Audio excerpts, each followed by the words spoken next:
Hello, hello. Have you ever wondered if there is any flower that smells like coconut? So today I will talk to you about an orchid that can leave your house with a pretty fruity scent. It is the beautiful Maxillaria tenuifolia. Ta-da! If I had a coconut here, I would definitely put on this video, but unfortunately in London we don't find coconuts everywhere like that. But in my home country, we would have coconuts everywhere. Out of curiosity, I love coconut. I love coconut sweets. I love coconut in, I don't know, in Thai food, in Indian food. I love coconut milk. I love everything made out of coconut. So I'm quite interested to smell this flower for the first time someday. For now, I don't have any flowers, but I need to repot it immediately. And I said, why not take you along and talk to you a little bit about the care of this plant. If you're interested about this topic, would you like to go some Maxillaria tenuifolia? This video is for you. Something very interesting about this plant is that it is a pretty easy to grow house plant if you want to, and it's also a species. It has grass-like leaves, which makes it very interesting for people that love houseplants, and you can hang in a macrame hanger like the ones that I have behind me, or you can also place it under your shelving, and when this plant grows, becomes a mature plant, you can have a beautiful display. Another thing that is very interesting about this plant is that it can become quite compact. If you want, you can keep it in a small pot, and that probably won't become as large as a vanda or a zygopetalum. But also, if you leave it to grow and grow in the rhizome, that's the part that creates an access between one pseudobulb and another one. If you want to leave the rhizome grow and grow, you also can have a pretty large grassy-like plant.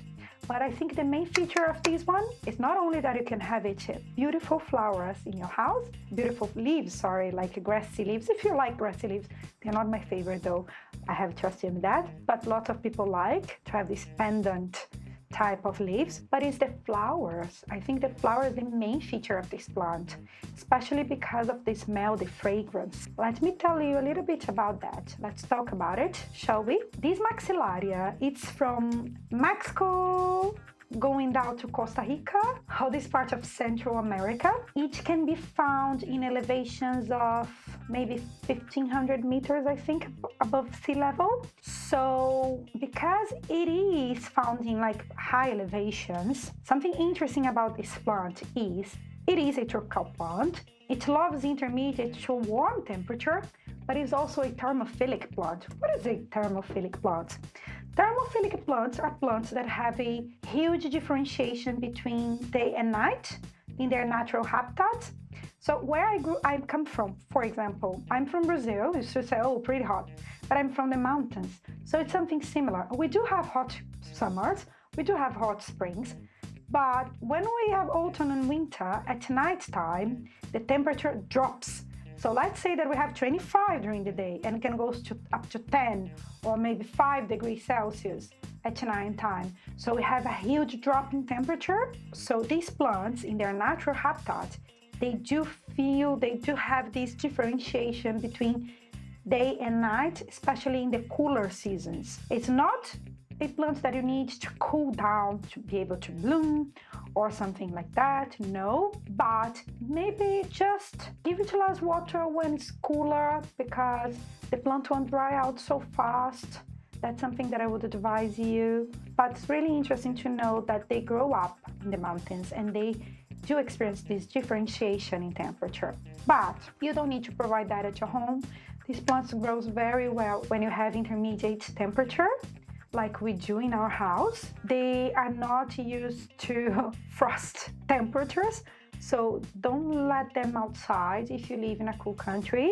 They are also epiphyte plants, so usually they grow on top of trees and tree trunks and branches, which tells a lot about the care for this plant. So you can pot it like you do with all of your other epiphyte plants in your collection, the same medium, the same treatment.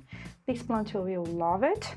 If you have an outdoor garden, maybe you can also hang it in a tree, if that's something that you want to do with your plant. Something that is really interesting is that the pseudobulb, actually the rhizome, it produces a pseudobulb sometimes on top of the other one instead of being one on the side. So that is something that I particularly found very interesting about this plant. I've already explained to you about the habitat, where it comes from.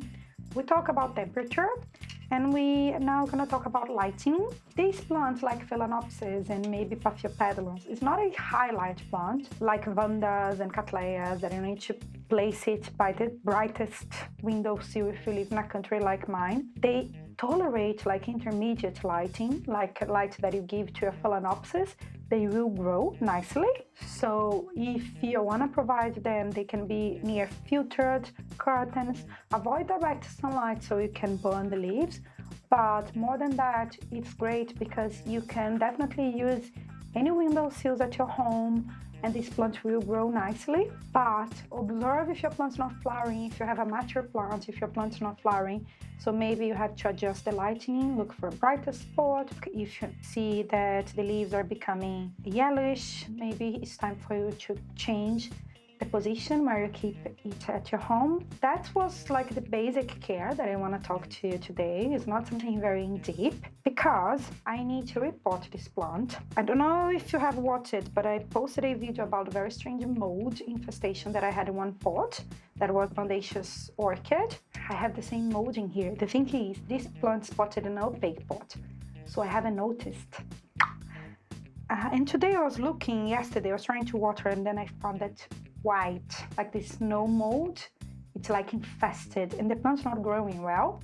So it definitely is competing with the root system, not allowing the root system to get all the nutrient that it needs to.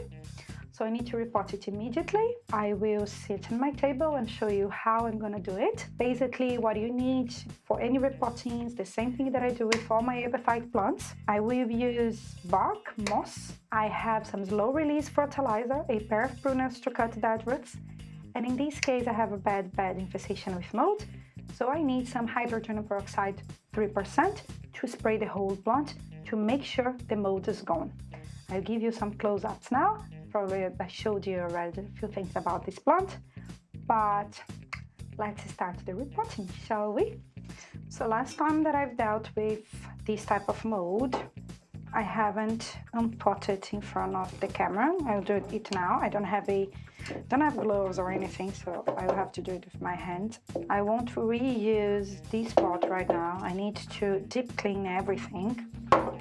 Probably you can see look, all of this is mold, all of it. So it's infested with mold. What I'm gonna do is I will remove the plant from here and I'm gonna throw everything away, and I will have to disinfect the pot, so I won't reuse any of these. So I'm just grabbing the plant from the base. Look at that, honestly. It's pure mold everywhere. And I was reading last time when I've done the last video after I finished repotting the plant, when we have a lot of mold in the pot, what happens is the mold starts competing for nutrient with the roots. So instead of some of the nutrients going to the roots, goes to the mold, feeds the mold. So that's when the roots become affected. I do have some roots in here. It's not so bad, but yeah. So I removed that. The mold is like horrible. I have my plant in here. I'm gonna give you some close-ups. I'm gonna go to the sink now with these plants. I will wash this root. I will come back and I'm gonna spray hydrogen 3% in the whole plant to be able to basically to kill all of the mold spores that will be here.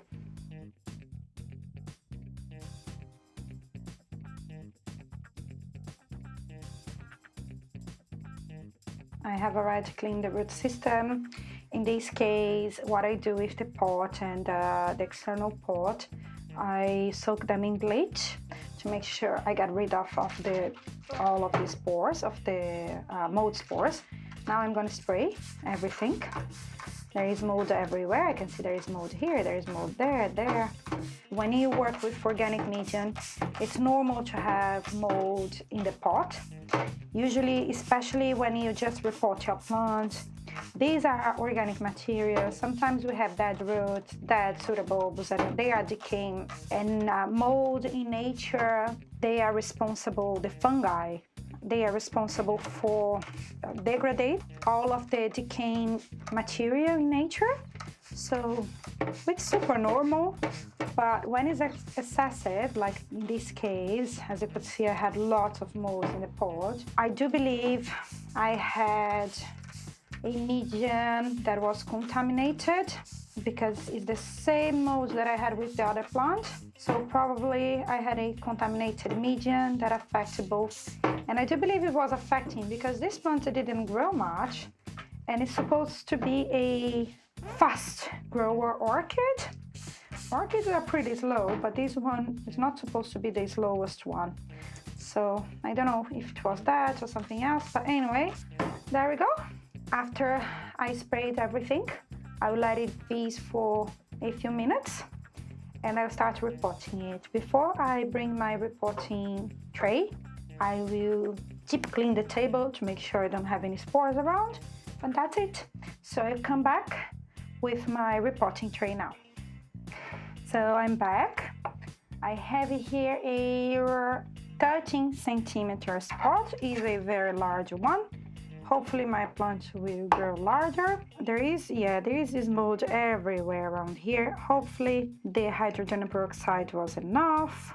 Let's see, let's wait if the mold will come back or not. What I'm gonna do now is I will investigate the root system as I do with all my plants. I will check if they are mushy or if they are plumpy. If you press gently and the root system is coming out, it means they are dead. So I will cut the dead roots to avoid having more mold around. I don't want to have this ugly mold, this no mold in my orchid pot again. I was happy because it was growing new roots and everything. I can see here I have a new growth of a new root, but the process was very, very slow. So I don't know if that's because of the horrendous thing or something else, but let's hope for the best. I have here a division, by the way. Didn't come to me as a completely mature plant, it's a division. So I bought it on eBay, I think. There is a person who sells these plants. She's very, very kind. I don't know her name, but I bought these as a division from her, and she sent me many other cuttings with it as well. Not other cuttings, but other divisions from her orchids. Really, really kind of her. Anyway, if I remember the name, I'll place it down below. But she was really, really kind. And this plant is really healthy. I love it. The problem was the mold, and the mold didn't come with the plant. And I'm sure now that was the medium because it's the second one with the same type of medium. And to be honest, I have no idea whatsoever when I bought these plants and what was the medium that I was using. So now I'll have to wait and see and hope for the best. That's what I'm gonna do. So I have lots of dead roots. The same thing that happened to my Mendacious. I won't cut them anymore. I will let some in case, who knows, there is still a portion of it that's alive, so it can feed the plant a little bit. And to make sure, since I saw some, I'm gonna do a quick spray down here. I wanna make sure that I don't have spores. I don't want to have to unpot this plant again. It's a red sulfur that has been suffering a lot. So what I'm going to do here, I do have some roots. I do have some pseudobulbs. I will place some moss on the bottom as I do with most of my orchids. This massive pot. Hopefully one day it will be happily ever here. I will place more bark than moss, because this plant, I can see at least, maybe it was the mold, since I'm not sure. It's not a very heavy plant. It didn't took the pot like very fast. So I will place more bark. I know that with bark it will be very happy. So I will go with my instincts here. I don't think it is a terrace plant. And I live in a cool place. I think I mentioned that in all of my videos, but With oncidiums, I place more, and all of the oncidiums alliance intergeneric, I do go with more moss. But generally speaking, what I learned with experience is that, so there is new growths coming from different parts of the plant, so I don't need to, I can place it in the middle and maybe I'll stake it because it doesn't have enough roots to hold the plant. Let's see. With my experience, as I was saying, I do believe excessive moss in my climate rot the roots. This happened to me before, and I prefer to place more bark because I know these plants, they love it so much, especially with my weather. I will be away for a month, so when I'm back, I hope I still have some warm days ahead of me, but I'm not hopeful because from September, the UK start to get cold again. So it is what it is, but yeah, as you can see, most of the year I have a cooler weather than a hot weather. There we go. Something very important about this plant is it's very easy to propagate. So it has a large rhizome, that's this like a area in the middle that will grow and sprout new growths. So you can cut the rhizome. You can cut the rhizome and count a few suitables, and you can count and you can divide the plant. So it can give to friends and family and people that you love. My plant is potted. I forgot to add this low release fertilizer. Let me do it very quickly. I do have a very good quality bark and moss. I have Eucharya bark and I have New Zealand sphagnum moss. It's rare. Usually I have one good quality of something and not very good quality of other things. But in this case I do have both. So after I repot this plant, what I'm gonna do now is just give it a good watering and find a pot that these plants fit inside. I think I have one there, and that's it. Basically, just give this plant a good watering, place it under my growing lights, and fingers crossed, this horrible mold won't return, and this plant will grow and will reward me with beautiful coconut orchids or coconut flowers. I would love to see them, and I'll keep you posted when this happens. I hope you have enjoyed this video. Please let me know if you have one of these plants in your home and what you think about them. Is the fragrance too strong or not? I'd love to hear because I'm quite sensitive to fragrance. And that's it. More than that, stay tuned for more me videos. I usually post twice a week, only if something happens that get a little bit delayed, but I'm usually here twice a week, and I'd love to hear some feedbacks and to know more about your orchid collection. I hope to see you soon. Bye bye.